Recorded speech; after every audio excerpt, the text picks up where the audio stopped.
2020 was nothing like I expected it to be. I would say it was probably the most challenging year of my life. So much happened in 2020 that I feel like even thinking back to like June is hard because I'm like, what even happened in June?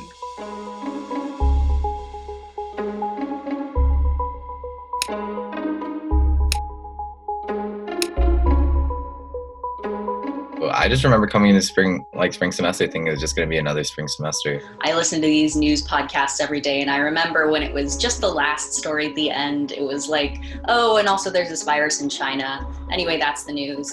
And then it was like the second story, and then it was the first story, and then it was, it's here, and now this is a problem that we have to deal with, and it's not just this obscure thing in China.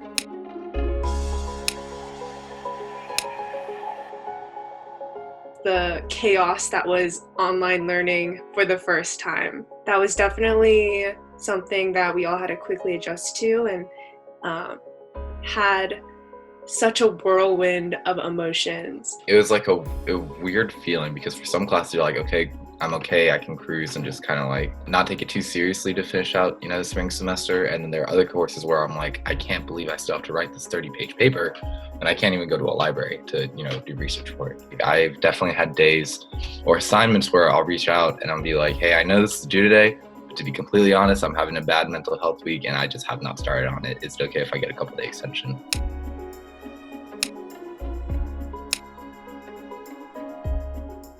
The murder of George Floyd kind of being the catalyst for a lot of activism this summer. I think that was like a huge part of, I think, everyone's summer and my summer. I did get to attend two Black Lives Matter protests. It was really powerful to just see what like local organizers could make happen. A lot of the work, like a lot of activists and organizers were on the ground doing work, doing mutual aid funds, doing bail funds, doing important things. I think it also kind of created a space where a lot of like vapid, self-centered activism happened. People will try and make a difference for a little bit, do some performative action, and then just go to sleep, turn off the cameras, and then they're done with it. But at least now at BU, I see institutional changes trying to be done, but also to see in my own community, the Asian community particularly, to have these conversations, bigger pushes in a society that traditionally has stayed silent on these kind of topics, to finally see some kind of movement. I think that when you're bringing students back to campus in a pandemic, it kind of calls for a little bit of skepticism, and I think that all of that was warranted. And BU responded to that with this huge testing program and all of this contact tracing, and I've been pleasantly surprised by how well we've been doing in terms of COVID. I think a lot of people are tired of being on Zoom. I'm so sick of this app, but it's really great to see the different ways that people have been creatively incorporating it to make fun game nights or movie nights or music nights. I think it's also important to kind of acknowledge the faculty's experience because they are also putting the time in to be there in person. Obviously, there's been changes and there's been difficulties and stuff like that, but I really appreciate the effort that was made to have, provide me the space to be here.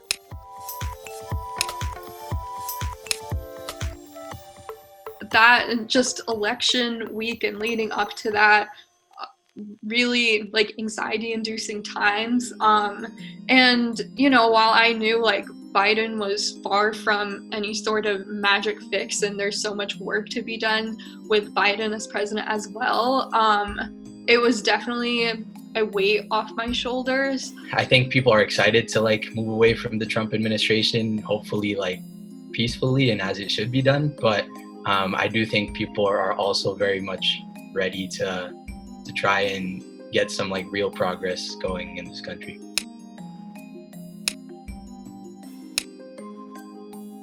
I think the end is in sight, and I'm really excited about the vaccines, but I'm more nervous that now people see the end, they're gonna kind of let up and they're gonna start relaxing, and I just hope that we can get through this last stretch. Of course, I want them to work, but I think just at this point, I'm really just trying to be careful with any form of hope that I have,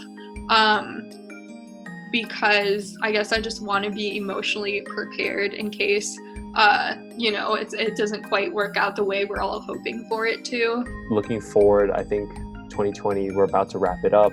And I think there is, light at the end of the tunnel. I think I have grown the most I have in my life. Like, I think I've really taken that step into like real adulthood. My year was marked by a lot of learning and a lot of growth and struggle too. Struggle for like positive change. It has really taught me to appreciate a lot of the small like everyday things that we might have taken for granted before.